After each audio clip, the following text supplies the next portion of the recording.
on the move. Little dance step was good. Couple of bounces.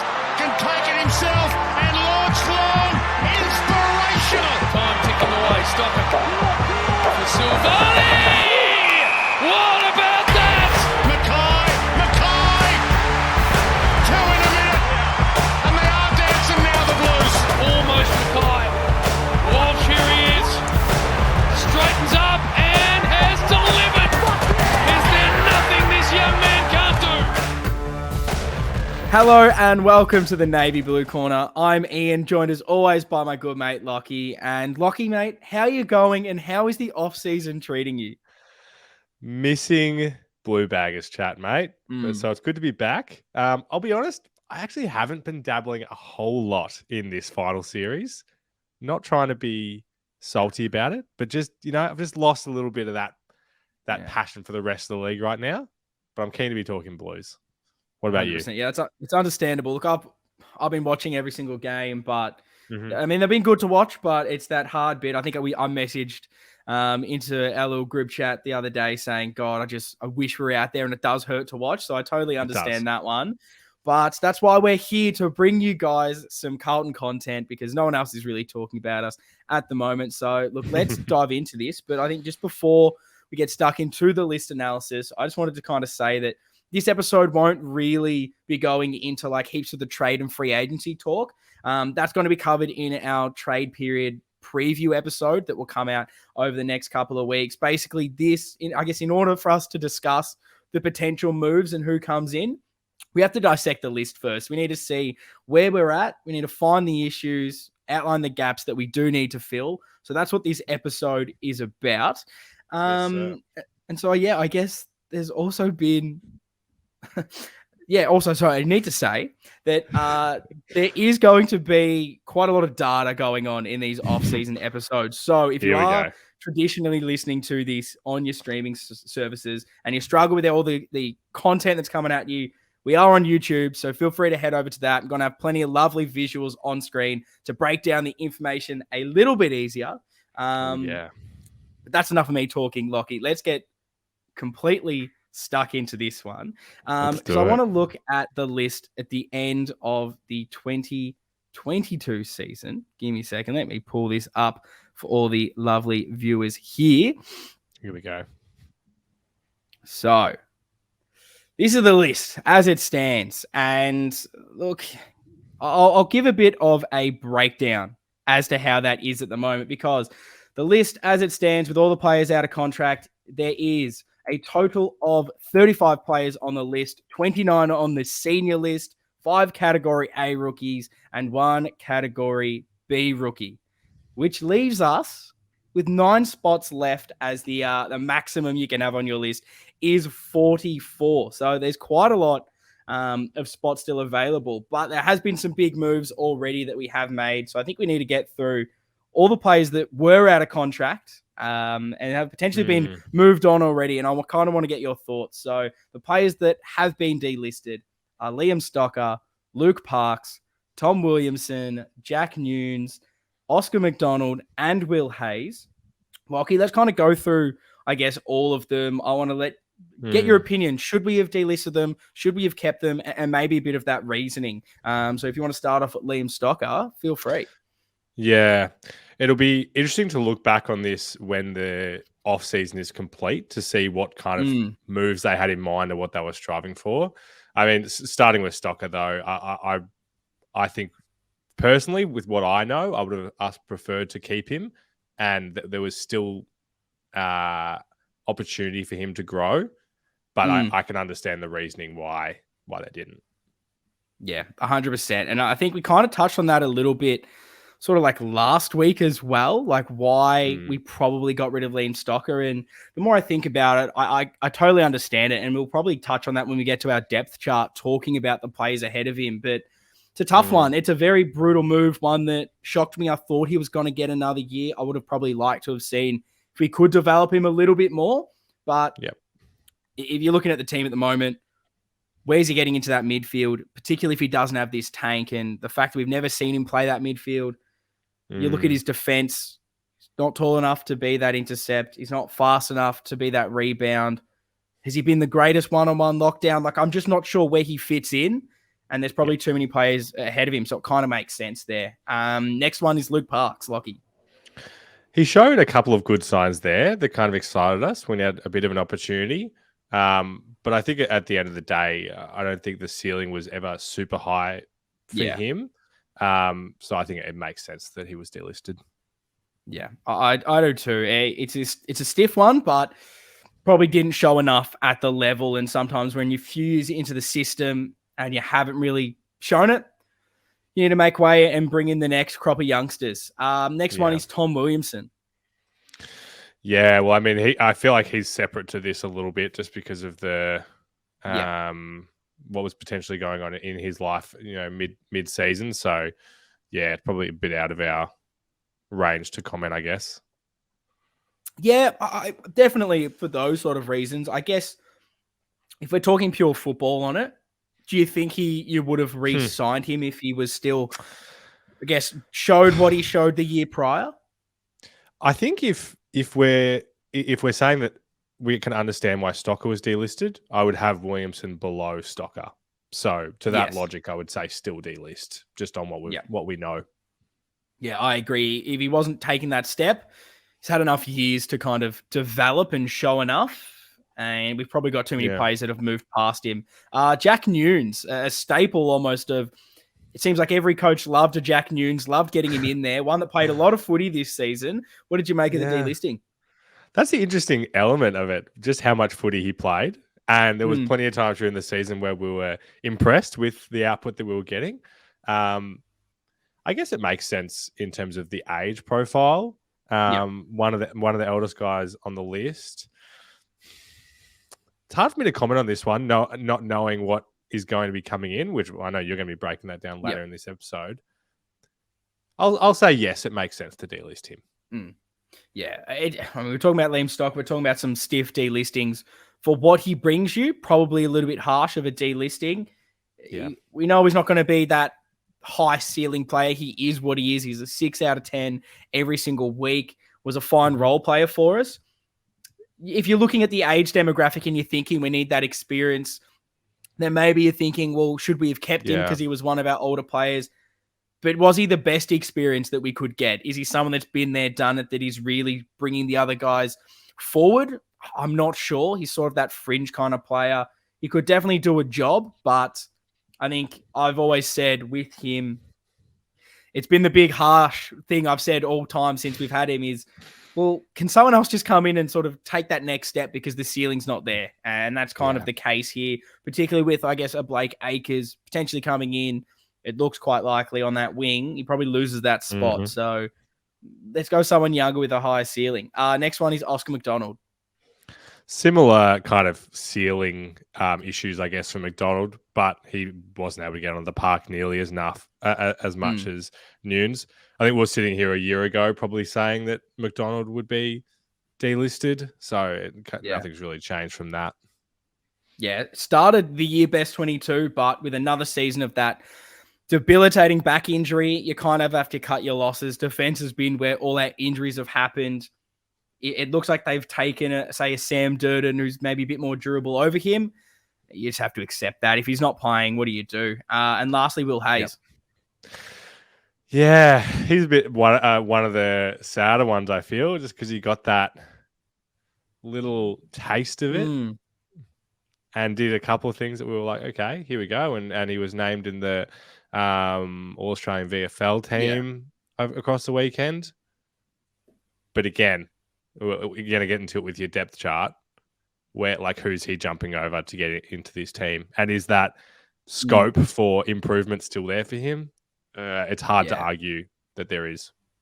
Yeah, no, I think you've absolutely nailed that. It's a nice little shrewd move throughout the year. It's very sort of like American sports-esque where they've got a couple of injuries and they sort of bring in this guy for a few games in the free agency. And then at the end of the season, they're like, yeah, we don't need you anymore. We just needed you to fill that gap. And maybe a bit unlucky with that suspension.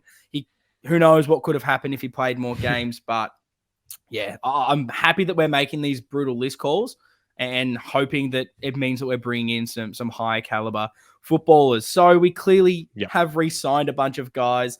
That is Cunningham, Honey, Owies, O'Brien, Boyd, Sam Durden, and Cottrell. You happy with all of those? Take me through them, Lockie. Yeah, I think you look at this list and you should be pretty happy with all of them. I think I'm betting a dead horse a little bit, and I feel like if Stocker had been re-signed, I'd be 100% kind of ticks on all of this. Cunningham's the interesting one because, gosh, you see the highlights package that they post when he bloody re-signs, and you're like, far out. Give us more of this. But so I'm glad that they're giving him another chance. But if they had delisted him, I wouldn't have been shocked. Just considering it's like, well, yeah, is he ever going to get back to that? Can he be better than he was? Hopefully he can. Yeah, no, I agree with you. It's a tough case with Cunners because of those injuries. You don't know, like, we've had so many injury issues this season. It's been one of the big talking points, and we're going to get into the durability of the list a little bit later. But I didn't know what was going to happen with Cunners. It was a very line ball decision, and ultimately they back him in and think we can get it, give him a 1-year deal and see what happens. And I think I'm absolutely fine with that, knowing the talent that's there. But yeah, if he doesn't get going, if he misses a large chunk again in 2023, that's probably him done, really. Probably. I think all the rest makes sense. Really, the only one that was maybe a little bit interesting was a Sam Durden. In being that mid-season, you were thinking, is he going to last? And then potentially with a Marchbank still out of contract, that's maybe where the contention is. I assumed we maybe were only going to keep one of them. And every day that goes on where a few of these guys aren't re-signed, it maybe makes you a little bit nervous to see whether they will. So let's get straight into that. The current players still out of contract: Lockie Fogarty, Caleb Marchbank, Ed Curnow, and Will Setterfield. Lockie, if you're Nick Austin, if you're the list manager here, are you re-signing them all? Who are you taking? Who are you maybe getting rid of? It's tricky. It's tricky not knowing the exact trade-offs, but for me, Marchbank, I'm pretty confident that will happen, and he would be my highest priority of these four in terms of what we've seen and ceiling. So yes to him. I would say yes to Setters as well. Probably got himself the lifeline at the end of the season with some of those performances. And we still hope that he can improve. Yeah, Curnow and Fogarty are a bit tougher. Curnow's kind of in that Nunes bracket where it's like, I agree with you that we don't want to just get rid of all of our elder players just because they're not best 22. But we did not see Curnow at all this season. Yeah. Kind of on the fence there. And then Fogarty, I think, I wouldn't be surprised at all if he doesn't make it through this. Showed a couple of good signs right at the start of his journey with us, and then just hasn't really been able to do it again. And I just don't see like who he's going to leap over to get best 22. No, I pretty much agree with you on all of those. Marchbank, just off talent and potential, he's clearly the highest there. It's just that durability issue with so many injuries. I can see why they're maybe a bit hesitant. And I sort of had to go on Twitter because I know everyone was just clamoring for anytime another player was re-signed. It's like, what's going on with Caleb Marchbank? Like, sign this guy up. And I know we all love him, but have they chosen the durability of a Sam Durden simply over him? Because if you look at our defense, if you look at a McGovern as well, pretty injury prone. Like, who are you bringing in? Like, are you trying to make space so we can bring in someone else, maybe through the draft, or are we looking to make any moves in the trade or free agency in that department? I can see why maybe they're hesitant, because can you have half your defense injury prone? I'm not sure you can.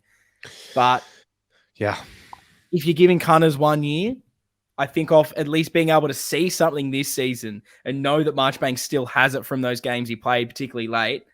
I'd definitely be signing him up. And same with Setters. I think just give him another year.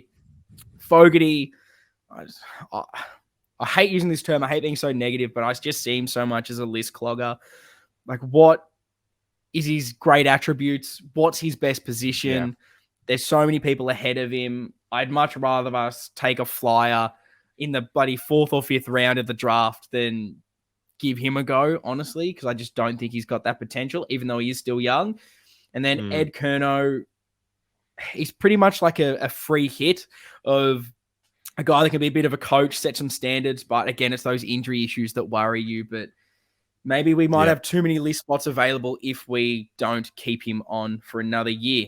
So I guess taking us through, basically we've agreed on that to re-sign Marchbank, Kerno instead of Field, and delist Fogarty, which if that happens, the list would basically be, I'll get this up here for you. We'd have 32 senior players. We'd have 6 rookies. And then you have to take 3 minimum players in the draft. So if you add that onto it, because you have to take 3, so it's going to happen. That would give us 41 players on our list, which means there's 3 list spots left. If one of those, seeming very likely that is Blake Acres, that leaves 2 left. And whether that's an extra draftee, someone else coming through the door, it makes things pretty interesting. Now, we don't have to take all of these players. It's only a 44-player maximum, but it makes it a little bit interesting to see what's going to happen over this sort of trade period, because maybe there's a little bit going on that we don't know, Lockie. Mate, I don't want to run back my prediction from 7 months ago, but, we'll see. 100%. So act like I'll I try know to things that I don't. Look at you. Look at you. Got to break some big stories for us.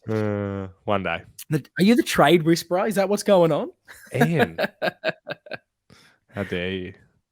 But yes, okay, let's get into it. And I'll try and speed through this next section a little bit. But it's something I love to touch on every single year. It is analyzing the kind of age makeup of this list. So let's have a look at it. At the end of the season, if you re-sign everyone, so throw Fogarty into it, I'm being a bit kind here, we would have 39 players averaging 69.4 games, which doesn't seem like a lot there. Compare it to the list at the start of the season. Before a game was played, we had 42 averaging 63.3. So gone up a few games there. But the key thing I always love to look at is your sort of 24 to 28 age bracket. And, I love to compare that to the teams that have won those premierships. So your Hawthorns, your Richmond, and I've thrown West Coast in there because they were in a grand final in 2013, I believe it was, and then ended up winning. So teams that have been in finals for years ended up winning a couple throughout. So if you look at our team currently, 24 to 28 age bracket, we have 21 players, which seems like almost your sort of best 22 there, averaging 86.6 games. If you compare that pretty much to all the other teams, if you're on YouTube, you'll be able to see that now. But if you're an audio listener, pretty much most of those teams have roughly sort of 15 players compared to our 21, but averaging more around your 105, 110 games played, whereas ours is 86.6, so a little bit lower. Last year, we had 20 players averaging 88, so we've kind of gone down a little bit. But if you add in Blake Acres into this, we'll have 22 players at 88.1. So we still kind of lack that little bit maybe experience in those key ages, which is why we're probably at the start of that title, that premiership tilt. But I think it's possible that that'll happen over the next couple of years. And lastly, because the list can be a little bit deceiving, I've gone for like your best 22. And comparing that to the teams that played in grand finals and seeing how we stack up. And currently, ages 24 to 28, we have 14 players, which most teams had around 10. So we've got a bit more in that more prime age, averaging 104.6 compared to other teams, which are again around that 105, 110, 15 mark for a few of them. So very interesting to see how that plays out again, maybe just on the cusp of this, but I think well and truly in that ballpark to start to compete compared to, I think, what we were when we started this podcast, where that number was down quite a lot. I love looking at this each year. It's good because it also fits our optimism narrative around, that this wasn't our year to win a premiership. and that we're entering that window. And God, that Western Bulldogs outlier just bloody sticks out like a sore thumb, doesn't it? Every time. It's it's mind incredible blowing. that they had 4 players aged 24 to 28 averaging 62 games because they had such Crazy. a young core, and then these older players that had all played like 300 games finishing their career. So it's a very strange outlier. But this is the big list analysis part. This is the big depth chart. So for those watching, I'll go through this and make it make a bit more sense. So I've broken it into all of the playing positions that I think are really vital to how we play, which is your key defenders, third defender, general defenders, ruckman, mids, wingers, key forwards, half forwards, and small forwards. All the players in green will be your starters, those that are basically your best 22. You may see that there's 23 all up in there, but the Medi sub counts, Lockie. If they're getting a game, it counts. I agree. Yellow, there's pretty much sort of only one for each position, of which I've given that next in backup, which you might see for a few of them. Maybe we don't have that backup in sort of our opinion. And then you'll have that sort of orange, which is either maybe they're not ready for it, maybe they're still young and developing, or that their next step down, or maybe you could argue for a few, they're sort of not up to it. So this is our team that we've put together. I guess take me through, Lockie, the key defenders that we've got there. We've got Jacob Wiedering and Lewis Young as your locks, Sam Durden as your backup, and then Big Dom as that sort of developing. What do you make of the key defensive stocks? Yeah, well, you made the call out, I suppose, when we spoke about McDonald getting delisted, that we already got caught out this year. That's why we had to bring Durden in, because these stocks weren't enough. And I think it's fair to say that Wiedering and Young have been fairly robust in not getting injured. So that's a good sign. But, you know, you can kind of merge this a little bit with the third defenders, that they're kind of also kind of semi breaking case for emergency guys. But it feels like an area where, you know, you'd like whoever's that first to come in, like Durden, to be maybe a bit higher tier. No, I definitely agree with you. And it is something I wanted to do when I was making this depth chart. I didn't want to go, you know, every single player playing multiple positions, because then the depth chart just goes crazy. You will see a few there with a little asterisk. That means they're across a few positions, because some I think do need to be.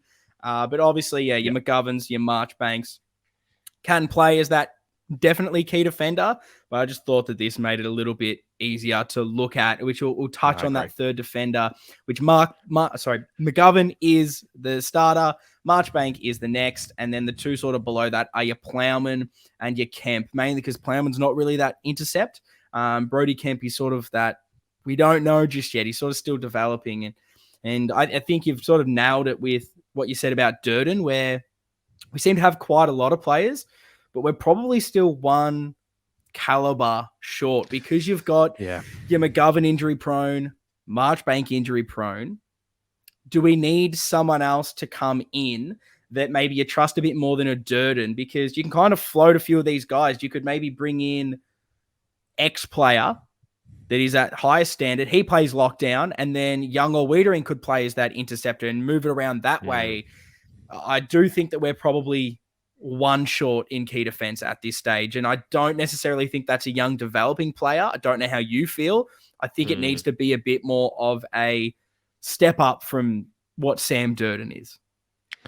Yeah. And I think the other call out here, just not that I disagree with you, but you think that McGovern is clearly ahead of Marchbank in the hierarchy? I would think so personally, just the way, if you're comparing both players, Gov's they're probably both very similar as far as intercept. I think McGovern's his decision-making and usage by foot is that step up. When we saw probably our best footy, he was the one rebounding. So I probably have him just that tiny little bit ahead at this stage. But I'm more than happy to have the discussions of Marchbank being that starter. But they're probably one of the closest matchups that I have at this stage. Yeah, no, I agree. And I do have McGovern ahead. But it wouldn't be surprise me if we get into next year and Gov is kind of the third rank below those three. But yeah, good call. So we'll jump into the rest of the defense, which is the more general defenders, which is your Sam Doherty, Adam Sard, Zach Williams, and Nick Newman. I have as the locks, and Jordan Boyd as that sort of understudy there, ready to jump in. All pretty capable. What do you think of our defensive stocks there? Far out. It's a bloody good looking list.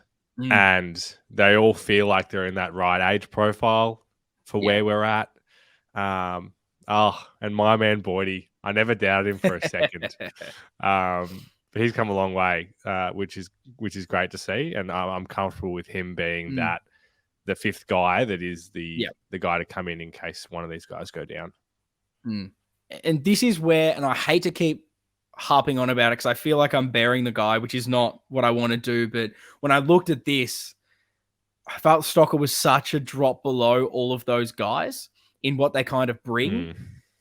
And it's probably not what I think we need in that more general defender style. We probably, if you're looking at all of that, like obviously you've got your Zach Williams injury prone. Nick Newman hasn't played a great deal of footy over his footballing career. Everyone else, you'd say, decently fit throughout there. All of them pretty running rebound. I feel like it's that small lockdown that maybe we're missing if you're looking at that depth chart. So maybe that's where the list possibility is. But then are you carrying too many guys that are a smaller defender? Are you just happy enough with Plowman potentially slotting into that if you need to as a depth play rather than targeting someone to play on those key smalls? Because I guess you're rattling off the Doherty, Sard, Williams, Newman, Boyd. None of them give me the greatest confidence if they're coming up against, say, a Charlie Cameron. Although I guess in saying that, as a collective, they have been pretty decent this season. Yeah, Sard's probably the one, I guess, that you look at and go and put faith in him. But you're not wrong. It makes sense to have Plowman in red as in the third defender tier there. I think I definitely still see that as something that would make me feel more confident about the list in general, an upgrade in that lockdown role. Yeah, 100%. Let's go into Ruckman, which is a very thin lineup. Yikes. I haven't chucked Silvani into this for the main reason of I don't think anyone would really want to go into a game with Jesus as our number one ruckman and no one else there. So he's been excluded of this because I don't really classify him as a first ruckman, which is why we've got Pitternet there in green, De Koning in yellow, and your sort of Project Murkov in the orange that probably not really ready. Lockie, is there a bit of an issue with what you're seeing right there? There is for me. I think I do feel like I'd feel a lot more confident with one more in the wings. It's hard to know what the Pitt TDK. I mean, we've been having this discussion since we started this podcast years ago. Who's going to be the number one at the end of the day? And I feel like that's still yet to be seen. It makes sense that Pitt is ahead of TDK here. I agree, but it still feels like I don't know.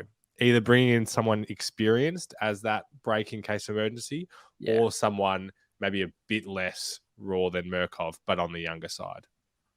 We're definitely one short. I feel like we've been one short for quite some time because even if you move forward a little bit to that sort of key forwards, I'm not saying that this is the kind of play we exactly want, but at least with a Levi Casbolt, he was a key forward that you could definitely put into the ruck and it would be okay if there was a lot of injuries. Whereas you don't really want your Kernos and Mackay's in there. And we don't really have another sort of key tall to throw into that position. Maybe it's a Lewis Young from down back. But again, we're a little bit too thin in that position. So I think we're definitely missing a ruckman. And even if you want to have a look at the starters for all of this, all the others, I'm pretty confident in the players that we have there as far as ability is concerned. I don't think for the rest of the defense, we really need to upgrade those guys. Ruck is someone that we can definitely upgrade. It's the most talked about part of the ground, I think, for us position-wise. I just don't know who that is, and we'll obviously try and dissect that a bit more in our trade preview, see if we can come up with some solutions, whether that's an experienced head, like you said, as a almost breaking case of emergency there that can guide these guys, or whether we try to upgrade it, or whether even that old head is going to come in as that number one ruckman. It's definitely a position that we saw this year. You get one injury and it is a bit of an issue. You're kind of banking on De Koning or even a Murkoff having this development that steps up out of nowhere. But it's a position I'm definitely not sold on just yet. Yeah, I'm I'm pretty I can see myself going, put all the eggs in the TDK basket and just go, yes, he's going to be the best ruckman in the league. But I'm keen to have that kind of backup plan too. Yeah, 100%. Let's go to midfielders, which is normally a position we're not very stocked in.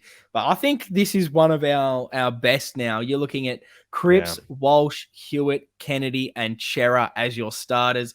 It looks like Setterfield is probably that next in currently. And then just under that is your experienced Ed Kerno, Paddy Dow, who can't seem to really get much of a look in.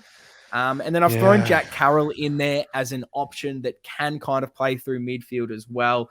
But obviously he's that real younger option that is quite a step, I think, below, say, your Kernos and your Dows. And yet he got more of a crack than Paddy did this year, even though I'd agree, especially kind of considering age. Yeah, Dow is the interesting one, isn't it? Like, it doesn't feel like that long ago that we would have put him and Setterfield kind of neck and neck in terms of where they sit with us, but it's changed now, and gosh, I do not know what it's going to look like for him. But you make a good call out in terms of the depth here. We can have a few go down, and there's at least some form of competence to come in. Particularly what we've seen of Setterfield at the end of the season. If you asked me before he came back into that squad and played inside mid, I would have said, gee, we're thin. If it's just Paddy Dow at the moment, that's probably not enough, but fills you with a little bit of confidence if we do end up re-signing him. And even if you can get an Ed Kerno fit, it's not the worst option to have.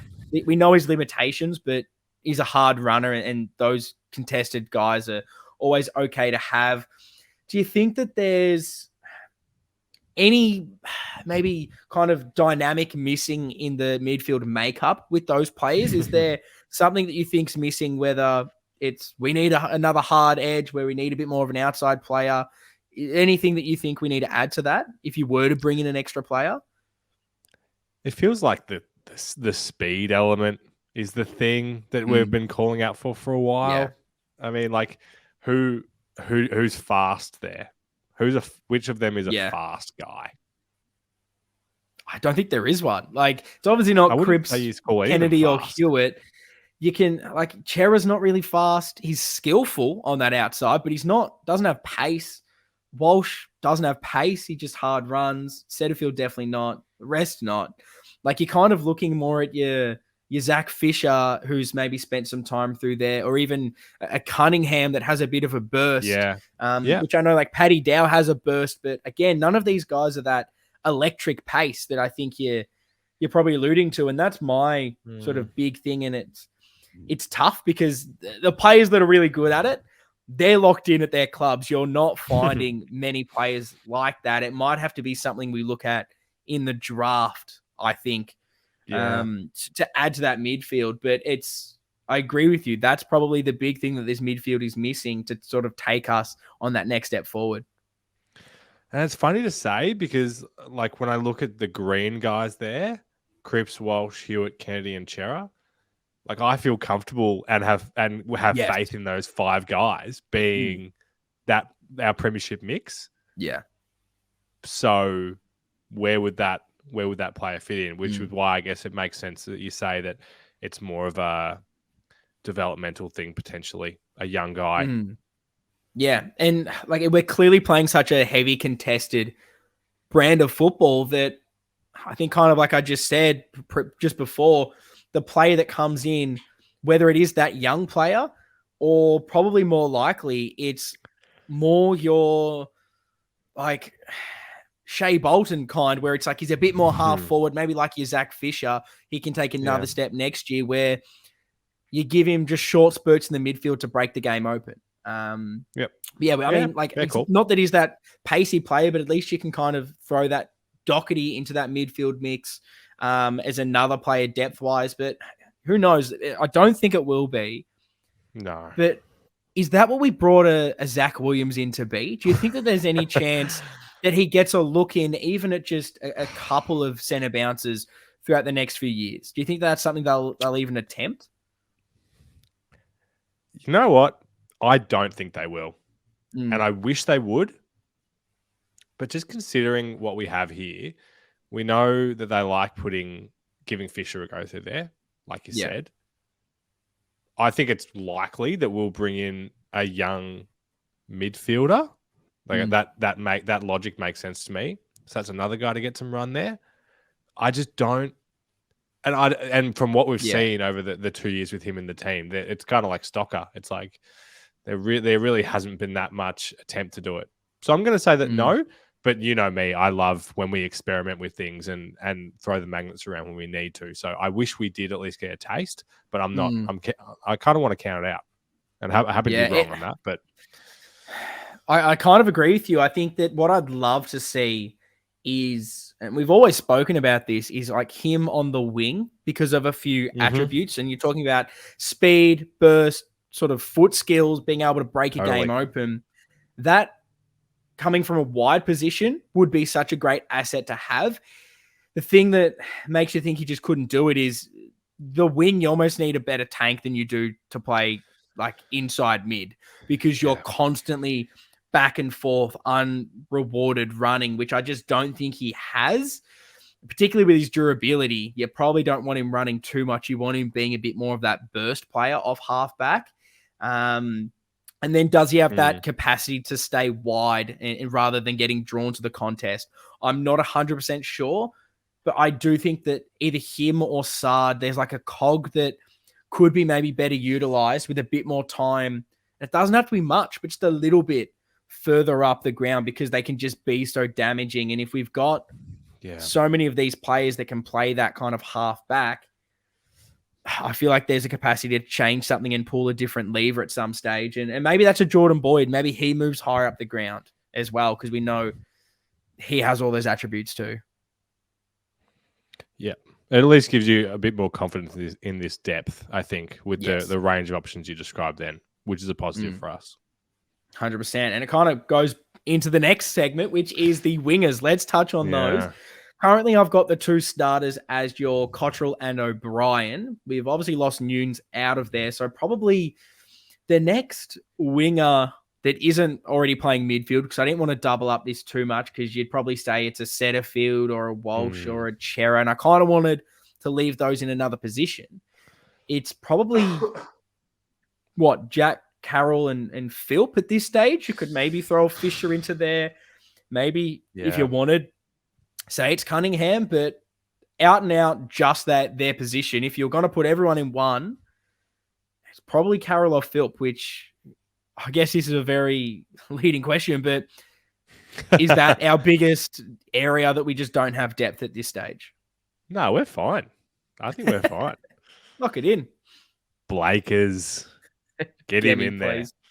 It's so good for Cottrell and Lobb, because a year ago they were big question marks, and we had question marks over everything here.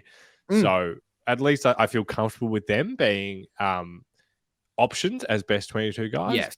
But no doubt, if these rumors are untrue, where it feels like things that go this deep are always true, but if they're not, there's got to be another option, I think, to at least get some depth here, if anything. It's definitely needed. And I think the thing why I didn't want to put Fisher or maybe a Cunningham at this stage is I think that their best position is half forward. I think forward of the ball, like I was kind of talking about, getting Williams and Saad better around the ball. I just think their impact is greater at half forward than it would be out on a wing. And the way Cottrell and O'Brien have played the wings this year have been really good.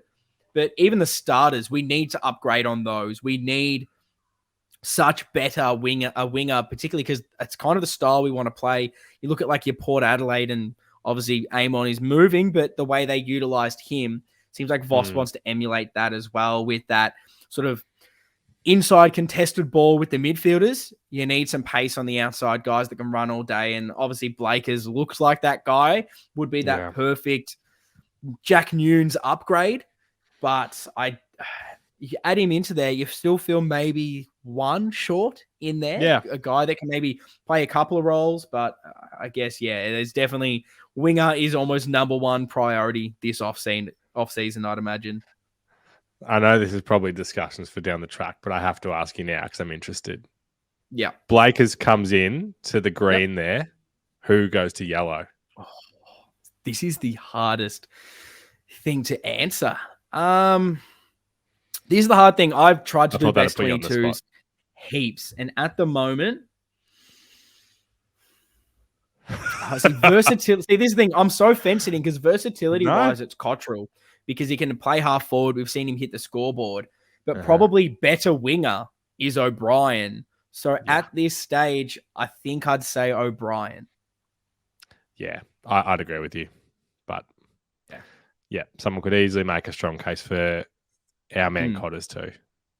And that's probably my favorite thing about the inclusions that it seems like we've been bringing in the last few years is they're not a maybe player. They're straight in.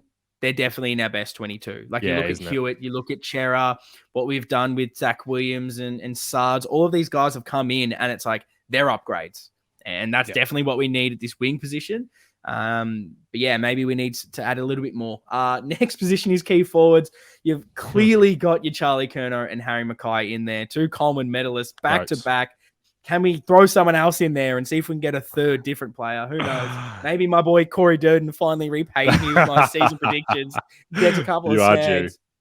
But really, the depth here is thin. I've got a fair few names there, but are any of them really ideal? Probably the next backup is, you'd say, De Koning. But this season, and maybe even since he's joined us, his best footy has not been played in the forward line. He seems to struggle a bit there. Definitely better in the ruck. And then past that, it's what Brody Kemper's almost third tall. Dom is obviously that key tall, but still developing. I don't know. You could maybe say it's Silvani, but again, not really that tall. I just, is that an issue for you, or is it not because we've got 2 absolute superstars? I think it is an issue, but I would have it lower down on the priority than some other things we've discussed. Yeah. We're so fortunate. Like, we probably don't even talk about this enough. The number of games that we got between Curnow and Harry this year has to be over pretty much anyone's expectations of what we got. So we weren't really in a position, at least too often, where we had to be like, okay, who are we rolling with here? But that is not a certainty forever. Yeah. And I agree with you about TDK. He didn't show us a whole lot of faith when he went down there, which is why we were like, can you play him and Pitt at the same time? And then Brody and Dom, you just don't know yet. So, yeah. Yeah, it's definitely lower on the priority than a few because you've got 2 absolute superstars, and a lot of teams probably only have that one key man and then just someone else, and you go small. And even sort of last year, really without Charlie, and sort of this year at times without Harry, I think we've been able to work around it and still play a functional forward line. So it's not the end of the world, but it's hard just knowing that we've only really had one season of Charlie Curnow over the last, 3 or 4. There's still a little bit of nervousness around him because, like, how much can we truly trust that knee? Not to be super pessimistic, but knowing that there really isn't anyone to come through there is a little bit worrying. I'm happy that I think we've got enough smalls to cover if we want to slightly change things up. Yes. And yeah, I don't know if it's a young developing forward you want to bring in, like draft someone and see what can happen over the next few years as a backup, or whether you want a bit more of an experienced head like what we had with Casbolt, someone that can also pinch hit in the ruck. I don't know what the best option is. And I'd love to hear from you guys listening what you think we should do with that key forward, because I don't know. I don't know what it is. Is it throw McGovern back down forward? Is it Lewis Young? But then with our injuries there, you're moving too many pieces around. I don't think it's the smartest option. I think we do need someone in there. Who that is will be very interesting. I forgot very quickly that Gov was hasn't been a defender his entire career, because far out it feels like it. Mate, bring Liam Jones back, but as a forward. Oh, let's take it back to the golden days. Oh, Never. Next we'll go the half forwards, which we seem to have quite a few of. You would imagine you got sort of the forward line is almost where the sub comes into play because I've got 3 half forwards and I've got 3 small forwards. You probably may only pick 5 out of that 6. So we'll go the half forwards. I've got my 3 starters being Fisher, Silvani, and Jack Martin.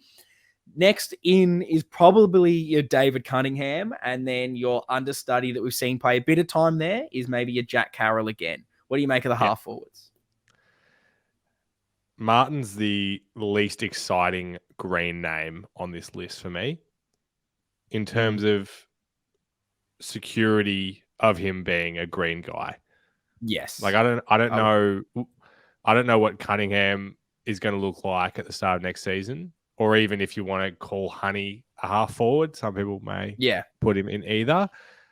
Oh, it's really hard. It's really hard with Martin to be like, yep, he is a locked in guy in this team.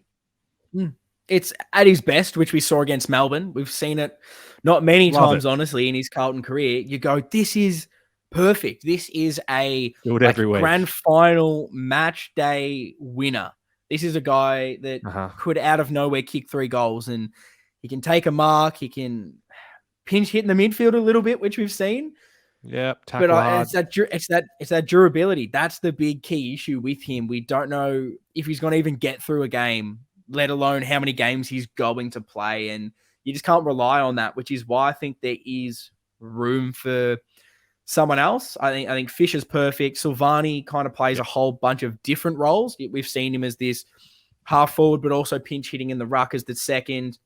Does that take away from needing someone else that can play in that high half forward role? Maybe that's David Cunningham. Like I think he's played some of his best football there, pinch hitting in the midfield and adding that X factor in that forward line. He seems to always be the one that wants to kick the goal on the run, and he's done it in some key games for us. That's probably the big option. But again, much like Jack Martin, doesn't play football. So what are you doing with this half forward? I think that apart from obviously wing, ruck, and maybe a bit of key position depth, whether it's a swing man or whatever it is, I have in my list, and it's almost a separate column to all of this because it's not really a small forward. It's not necessarily high half forward that pushes up the ground and influences it that way. But we need a goal kicking medium sort of marking forward because I think I'm looking at the best teams out there at the moment. It's what Gary Rowan is. It's what Bailey Fritsch is. I don't think we have that player on the list. And you could even throw maybe even your Jamie Elliott into that because I feel like he can take a bunch of marks rather than crumbing. Like we don't have that almost focal point, medium-sized forward. And we've gotten a lot of nice small forwards, but that's probably a bit of a gap. Like maybe that's Josh Honey. Maybe he can grow into that role, but we don't have it. It's the hardest thing to find because, as I said, like all those players, they're never going and leaving those clubs. So it's someone you might have to draft, but then is he able to come in straight away? Like I don't know what to do with it, but would you say that that's a position or an aspect on this list if you're looking at the build-up of the depth that we require or we're maybe missing? Yeah, no doubt. I mean, it's what we've been hoping all along for Jack Martin to be. Just get that consistency, and you're there. But I'm losing faith that we're ever going to get that. So, but you never know, mate. Don't put that negative energy out there that none of those players would be able to come. Leave it open. Yeah.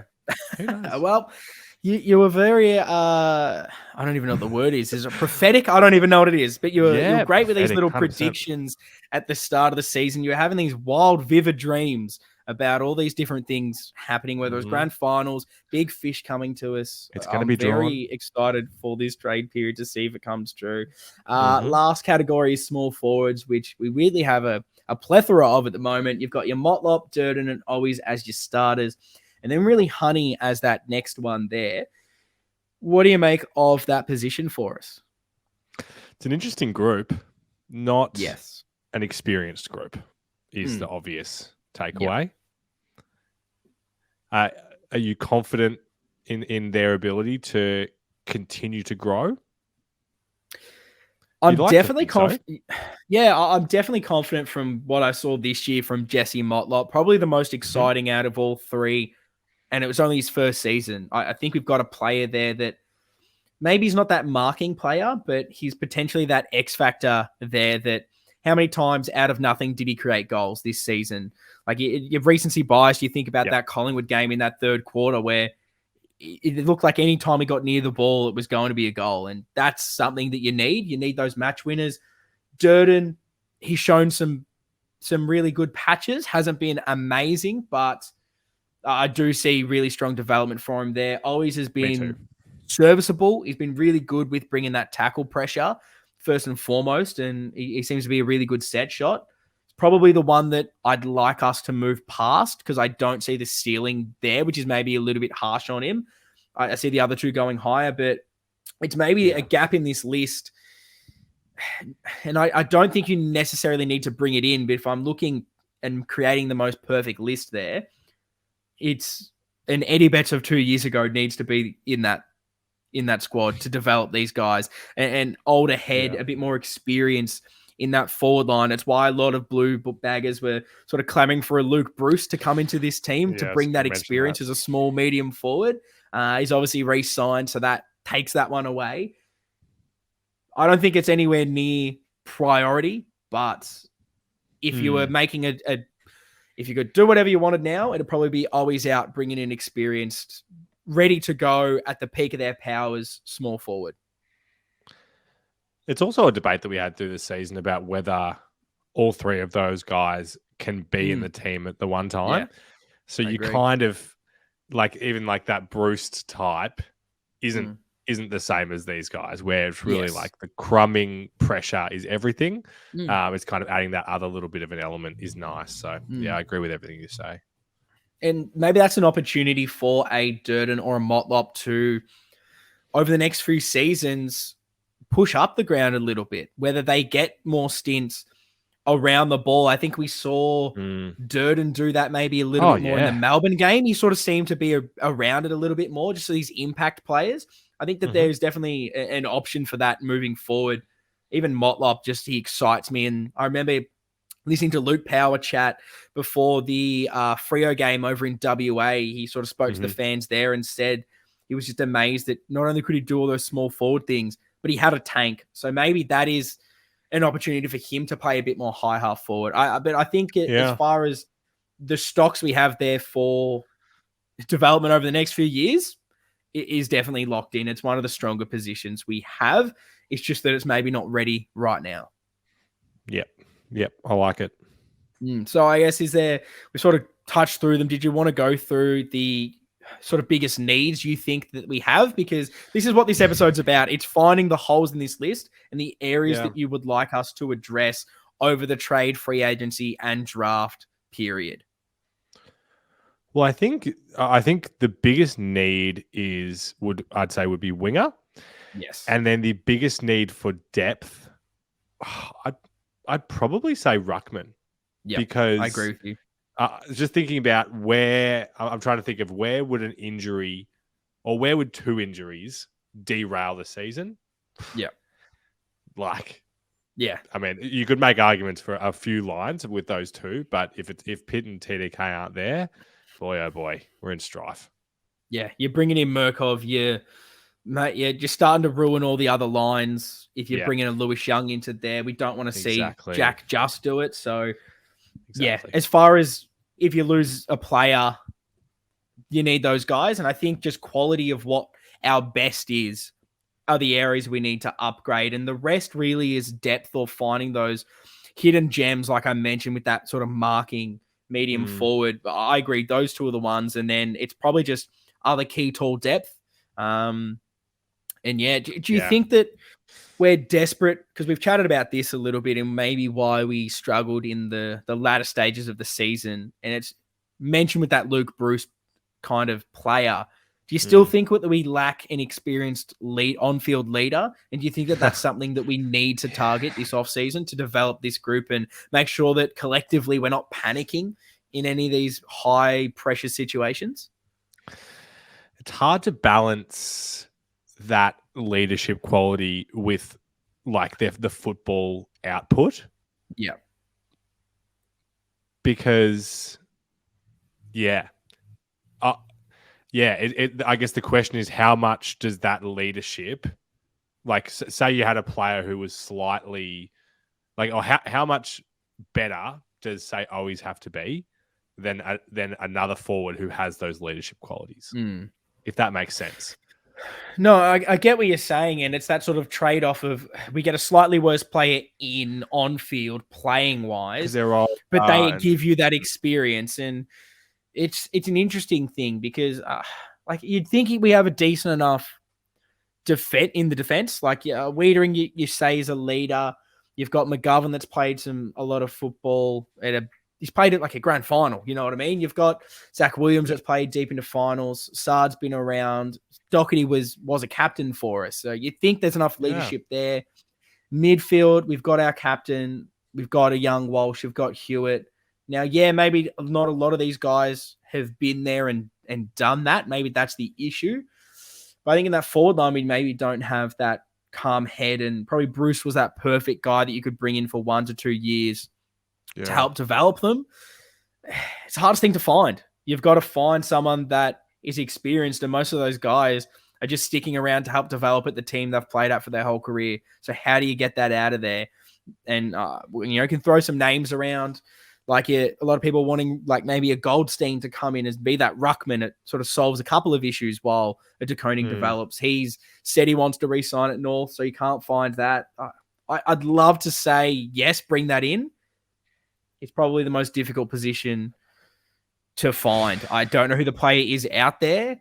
And like you say, I don't want to just bring someone in for the sake of that and it be a worse player on field. And then you're stopping the development of a Honey, Dirt, and a Motlop because you're playing him above them. It's such a hard balancing act. Yeah. It does feel like, I mean, one of the things we loved about Vossi coming into the club was his premiership pedigree and the fact that he's been around those cultures. So it makes sense that bringing in a player on a list from a more recent premiership caliber side makes sense. Who's it going to be?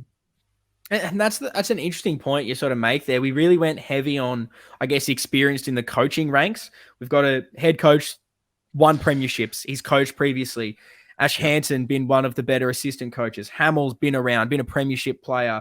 Same for Hansen as well. And then like you got Tim Clark, who's been an assistant coach for years and years. So we've got those guys, but it's on field. We maybe don't have it. And that's maybe the capacity for us to grow. It'll be another watch this space because fans are clamoring for it. Let's see if Nick Austin thinks it's something that needs to be addressed. Before we go into the durability of the list, because I've sort of broken down, I've spent almost way too much time on that. So we will get to it. But Lockie, we've asked the fans to ask us some questions. What do you got for us? Mate, throw me under the bus with absolutely no preparation time. Let me have. If you need a few minutes, maybe we'll do the durability now. This is on the fly as we go. Give me a really sec. Nice and professional. Or are you happy to finally look it up? Because, mate, I've sent out 2 separate tweets. I've got an Insta story there. There are so many people here raring to go for us. Oh, mate, the engagement. I'm going to need something from you. It's the issue is with the the volume rather than the lack of here. Are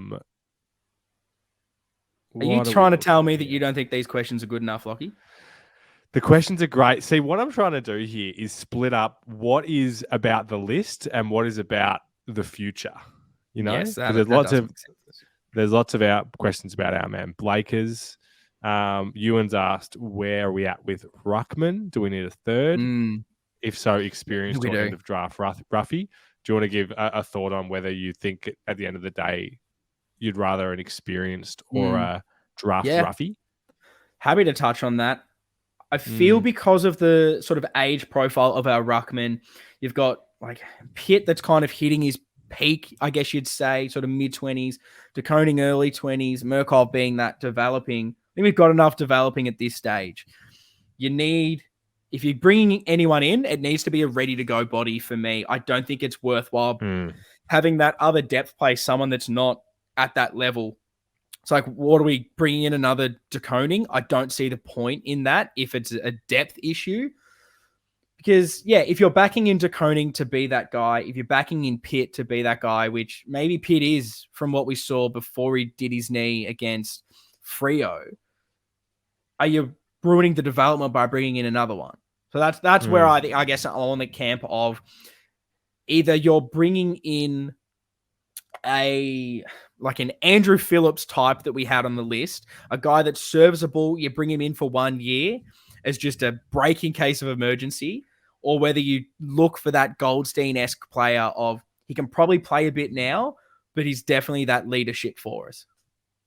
But it's definitely an older head. Yeah, no, I you? 100% agree. No, I've got nothing to build on that. I definitely agree. That's what the depth chart shows.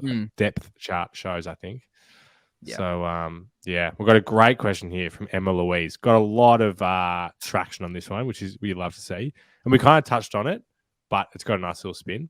If we do pick up Akers, who gets pushed out of their wing spot? Is it Cotters or Lobb? Or could we be playing all three? Good way to look at it. Yeah, well, I think that's what I was kind of mentioning with a Cottrell, because he's a bit more dynamic. You've got Akers that comes in a bit more of your defensive winger, if you want to say it in that aspect, and O'Brien a bit more of your offensive winger. You can then throw Fisher through there. You can throw Cottrell that we kind of did in that sort of second half of the season where Cottrell was playing a bit wing, playing a bit half forward. I think it can work. Just a matter of what our best 22 is. That's how you'd fit them in. But every time I try to do it, someone's missing out, because then you're looking at those 6 small forwards that you're trying to fit into maybe 5 spots. Then it comes into 4 spots. It starts to become really difficult to try and pick our best 22 when all healthy, which is definitely a good position to be in. But I do agree there is potential to definitely play all 3. One will be incredibly stiff, particularly on their years in 2022. Do you agree, Lockie? Mate, whenever we do the Q&A, it's like I've got nothing to build on because you touch on all the great questions. So the good points. So, mate, I'll leave it with you. But more importantly, are you familiar with @CucumberFiend on Twitter? I unfortunately am. I've unfortunately crossed paths with old Joshua. Should we aim to get Grundy in? Honestly, I'd pay his whole salary and trade a first-round pick if that's what it took to get him. Something to think about. So coming from a very Collingwood interesting there. from a Collingwood supporter that's come across wanting everything from us there. I'm surprised he didn't go as far as saying, yeah, you guys can have Grundy, but give us Curnow and Mackay, because that seems like the aura that comes from that football club. But look, I know that's a little bit on the kind of trade talk, but yeah, if you're after a guy that is potentially available and you want to just say, bring in the best right now, who cares about Pitt? Who cares about De Koning's development? Give me the best. Let's win a premiership now, which is kind of honestly the ruthless attitude I think we need to have. Give me Brodie Grundy. I know he's had the injuries. He maybe wasn't at his best when he played early this year, but I'll take that gamble. The issue obviously is salary cap. Can we afford it? Would we have to give up too much? I don't honestly even think Collingwood would read or open the email that comes across saying, hey, could we please have Brodie Grundy? Because honestly, if they came across for a player, it'd go straight in the trash. That thing's not getting opened. But yes, I would love Brodie Grundy at this football club. There you go, Josh. But you didn't think we were going to take that question seriously. There's your damn And he's answer. a long-time listener, which is great to see. He doesn't listen to any of the Collingwood people, only listens to the Baggers, which maybe he needs to be converted over. Potentially was our first ever listener when back in the day. So who knows? Love it. This is a good question because I love tea leaves. So I just want to hear your take on this. This is from Marco on Twitter. What is Austin up to? All these spots opened up. He must have a few moves in the works. I feel like nothing is leaking. Yes. Well, this is what we're kind of talking about with trying to show you if we delist all these players, if we even recontract them all. And then we draft what we've kind of been drafting over the past few years. And I'd like to add in talking about this draft. It's got some good players for sure. Next year's definitely a lot better. So to talk about some, I guess, draft chat, wouldn't surprise me if we were trying to stockpile some picks for next year, knowing it's going to be a bit better. Doesn't mean this year doesn't have the depth, but probably the quality's not as good, that higher end. Makes it interesting to see how many list spots we have left. What, 3 to fill? That leaves 2. Yeah. What are we cooking up? I don't know. You think there is something? There Truly? always seems. I think there's something. It doesn't. Maybe it's not your highest caliber of player. It's not your Dunkley, your Tom Mitchells that we're going after. But maybe there's a bit of a disgruntled player that. Like, I've seen someone throw this name around, and kind of the ilk of that player wouldn't surprise me. And that's like a Dersma that I've seen get thrown around by a couple that said, I've heard he might be available. Someone said I heard Carlton. And like that kind of player wouldn't surprise me if we ended up snagging kind of like we did maybe Chera last year. Because it always seems in these trade periods, everything's sewn up. And then a couple weeks after the season ends, bang, random player requests a trade. So I think we could be looking for something. I like it. That's good. That's the optimism that I wanted. Please give me something to get excited about. Thank you again to everyone that has sent in questions for this. I reckon we touch on one more, which I think is a good one. We haven't really spoken about this in terms of depth. From Tim Gigantor. Are there any smoky chances for a reserve player to be elevated to the senior list? I'd love to see Crocker get a run one day. He's a funny one, Crocker, because every time I put the VFL on, what's he doing? Tearing it up. Yeah. Well, look, he fits that medium marking, goal scoring X factor forward. He does. I don't know. The longer he's in our VFL team and not getting selected, considering we're bringing in, your Boyds from a VFL establishment, we've brought in now Murkov and Hayes from ours. Kind of makes me feel like there's obviously something that they just go, he's not AFL standard. I hate to throw these names around like a Nick Graham, but maybe he's just a really good twos player. Oh, we love Nick Graham. Like I often, when I think of Crocker, I feel like he plays off the sort of like the back of his opponent too much, where he's hoping the ball comes in and he sort of pushes them up towards the ball and then gets the ball out the back. I'm just not sure you can do that with the time and space and the system that's in play in AFL level. I think that's what maybe letting him down. Apart from that, you've got, I'm trying to think of who's even there. Like you got big Tyrese, who's shown a little bit, particularly in the last few games of the season. Maybe he's a depth play in defense. He seems to be able to play a few different roles. There's that small forward. So I thought his name was Ned Cahill, but then the commentators are calling him Carl or something. And I'm like, how is it that? I don't know. Do not know how to pronounce that man's name. Didn't think that one was as difficult as it apparently is. He's been good, but again, we don't really need what he is. I don't think that there's, I guess, a lot of players I would take. Is there anyone that you've had your eye on? Oh, I think your VFL knowledge is better than me, to be honest. Whenever I do watch, I'm just laser focused on listed players. I would say it's unlikely, just from what we know, that would happen. But don't get me wrong, Crocker is, like I said, pretty much every time I see him, I'm like, gee whiz, he's just got that goal first attitude. Like if he's getting the ball, his first thought is how he's just going through the goals. And that's kind of what I feel like is missing in terms of that kind of small to medium guy. So it's a great thought. Yeah. Only other one just quickly is probably Chin Cotter, who every time I see him play seems to be really good. But again, I'm just not sure where he would fit on the list. But I would love to see him get an opportunity somewhere for sure. Yeah. Yeah, good stuff. Thanks for all the questions, everyone. Thank you. And this is the last segment. I'll try and get through it as quickly as possible. I might even, and you might see this in a different video, I might clip this next bit and chuck it out as a little bit of a short one on our YouTube, because I think it's just really interesting at looking about this, because durability and injuries, Like how bad was our injury list this year? And it never seems like we get a clean run. So I have spent way too much time. I've gone through every single AFL lineup, VFL lineup, injury report this season, and I've compiled this list, which if you're listening again, you might want to jump on YouTube to have a full look at this one because I won't be going through everyone.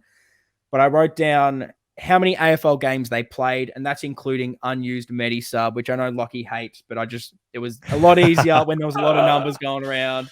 Yeah. And then I've got their percentage of games played. I've then also gone games missed. This is not black and white. I've kind of played around with this aspect. So it's not 100% because sometimes players have played in the VFL, but I don't believe that they were AFL ready. Take your Marchbank coming back from injury, Jack Martin coming back from injury, Ed Kerno comes back, gets injured straight away. So I've tried to play it a bit fairer, whereas if they came straight back, that first game isn't counted because they probably weren't in AFL selection. It was a bit more of testing, particularly you'll see Pitternet, considering he was definitely selected straight away when we sort of got him. And he wasn't selected straight away, but then he came in maybe underdone. I feel like he was that player that he wasn't ready in those 2 VFL games. But I've got all the games missed and I've got the percentage of games missed. So this is the key thing here. You'll see it's color coordinated, but I want to talk about the players between 20 and 30% games missed through injury and then 40 plus, because this is the big issue. So between 20 and 30, you've got Jordan Boyd, played 7, missed 8. You've got Jack Martin, played 12, missed 8, both missing 36.4% of games. I didn't get it done, but I would have loved to see, if anyone can do it for me, the amount of games Jack Martin started but didn't finish through injury, because 10? I would have imagined that there was a lot more percentage games missed, but I think his subbed out total would almost be 100% there. Then got George Hewitt, played 15, missed 7 at 31.8%. Kennedy and Owies both played 17, missed 5 at 22.7%. What do you make of that crop of players and their injuries? Anything to be concerned about? I think, well, I've addressed my Martin concerns in great depth. Gee, that 7 from Hewitt crept up. That was one. It felt like he played more than 15. I don't think there's too much that I take away though from this crop. I would say, yeah. I wouldn't put an injury prone kind of label on any of them except for Martin. Yeah, the only thing that I guess worries me a little bit with George Hewitt is he had that back issue at Sydney. They weren't super fast letting him go. I understand they have so many young guys going through there. But for him to do the back again, is that like a bit concerning for you, thinking that can he get through a full season, knowing that he's sort of our number one bash and crash experienced midfielder? Felt like this injury was so under wraps, and we had no idea what was going on with him through his recovery and the duration of it, etc. Yeah. So I just don't know. I've just got to be optimistic and say that he's just going to come back firing. Yeah, I hope so. I don't want to be too pessimistic, but I reckon about 20% of me is maybe 22.7% of me, to be exact, is starting to get a bit concerned about it. Kennedy as well. The only concern is his actual specific injury, the Liz Frank. Saw an NFL player injure that part of the body, the foot, be ruled out straight away for the whole season. I've seen an NBA player, exact same thing. Now, I'm not going to act like a doctor and know the specifics of that injury itself, because I honestly have no idea about it, or the severity of Kennedy's in comparison.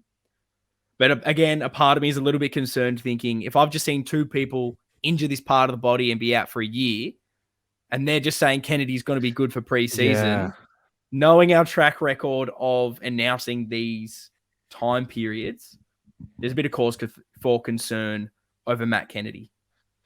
But I don't think it's like a long-term issue. Yeah, gosh.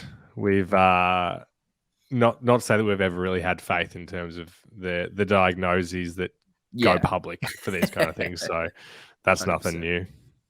Yeah. So let's go through the 40 or more category, because this is the scary part of it. We'll start at the bottom, work our way up. We have Josh Honey, played 5, missed 9, missed 40.9%. Sam Philp, played 0, missed 10, which I was surprising. I think both of us chatted before we started this. Both thought he would have missed a lot more. Yeah. 45.5%. Zach Williams, played 9, missed 13, 59.1%. Pito, I'm just gonna go through the percentage here. If you want to watch it, get on YouTube and you'll see the exact numbers. Pito missed 63.6%, McGovern 68.2%, Parks and Marchbank both missed 72.7%, both missing 16 games. Oscar McDonald at 90.9%. And then Curnow and Cunners missing 100% of the season, because I don't count that one Ed Curnow game where he came in and got injured again.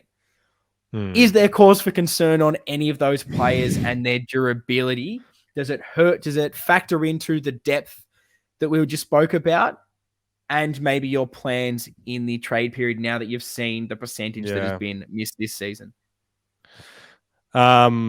The first thing, just I guess a call out for this graphic in case people are confused. They're like Honey missing 40%, for example. That's not that he didn't play 40% of games. That's that he was unavailable for 40%, just in case anyone's confused about that. Thank you. But yeah, I mean, obviously there is massive cause for concern here. Like we've been concerned all season about a bunch of these names. I guess you could say, well, Parks is gone. I feel like McDonald will be gone as well. So that cuts down a couple. Get rid of those.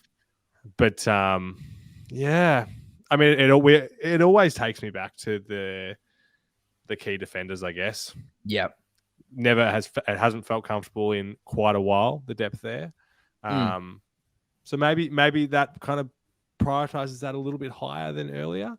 I guess the other call out here is just on the ruckman. Yeah, we had Pitt miss 14, and thankfully TDK remained pretty healthy all season. So that's a big thumb, but it goes back to that. If that was any worse, then we're in strife there. Yeah, I think you've absolutely nailed it. There's honestly not too much I can touch on that there, because clear defense is the big worry, and maybe that's why a Marchbank may miss out. It'll be heartbreaking because of the player we know that's there. And I'd hate for another club to take a fly at him, but can we afford to go in again with guys that may miss, 72% and 68% that have that injury issue? I'm not sure. And then Sam Phillips, probably the other interesting one of a guy that brutal call. If he was out of contract, I cannot see us would have re-signed him this season. He's in a lot of trouble. Just can never seem to get on the park. Hasn't really shown enough at VFL level. Again, missing 45.5% of the year. Needs to step up. If I'm doing an under the pump for next season, he's right at the top of that list. And I think it's selfishly, I think it's wasting us a list spot right now that we could be better used elsewhere. Yeah. And I think this begs a question as well. We kind of spoke towards the start about a few of these guys that are out of contract and whether we think that we should re-sign them or not. Inevitably, do you think that like Marchbank and Curnow, I suppose, are the two, do you think that will get done? I feel like because when I broke down how many list spots we have left, surely we will re-sign Marchbank and honestly most of them, unless they have something crazy cooking there. Because like, how many players can you bring in and where are you getting them from? That's the reason I think we do sign him. And I think I said on Twitter that it wouldn't surprise me as well if the reason he was not re-signed just yet is he wants a 2-year deal. He wants security. And we're like, mate, it's 1 year. And he's trying to test out and see if another club is interested. And it could just be haggling down to that. Seems like Setterfield might be just haggling over, is there a list spot left? Which, again, makes you think that there's something brewing, which might make this trade period quite exciting. But, yeah, like we've touched on for most of this episode, it's clear key defense is an issue. Yep. You saw Zach Williams' name get thrown about in a trade. Like, is that a possibility on any of these players, like a Jack Martin, that we're maybe a bit worried on their issue when we use any of these guys as trade bait It's to get some salary cap. It's really difficult for me to see it, but it makes sense. It's particularly with Martin because he's been there another 1 or 2 years. I think just one more year than Zach. Yeah. No, it's incredibly interesting. But I thought I'd do that bit of research and bring it to you because I know a lot have been worried about this durability and then how that, I guess, affects us in that back half of the season. Because if your key pillars and key players are all missing big chunks of football, one, they're not going to be at their peak come end of the season. They might not even be there, which is maybe affecting our poor results and our poor finishes. Because even under Teague, like I'm pretty sure after the bye, the results from David Teague last year and the results of Michael Voss are identical in the wins and loss. Obviously, it's hard to compare, but it's definitely very interesting that keeps being the key, which is maybe why you keep hearing we're after durability, we're after speed, we're after all these little things. I'm very excited to look forward, and that's why we're going to be, we have to do this list analysis, look at what everything is going on. Now we've dissected it. Next episode is going to be us addressing the concerns. Who's coming in? How are we going to sort it at the trade and free agency? What can we conjure up? Who do we think we can target? And then after that, we'll then obviously jump into some draft stuff. But the offseason doesn't stop. I know this was a long one, but this is for us. This is for all the big nuffies that want all this data here. That's it. Because that's our target market. We want the guys that are as into this as us, basically, because I know I'm excited about this, which is why I talk for ages. But that is going to really wrap this episode up. See you guys next time.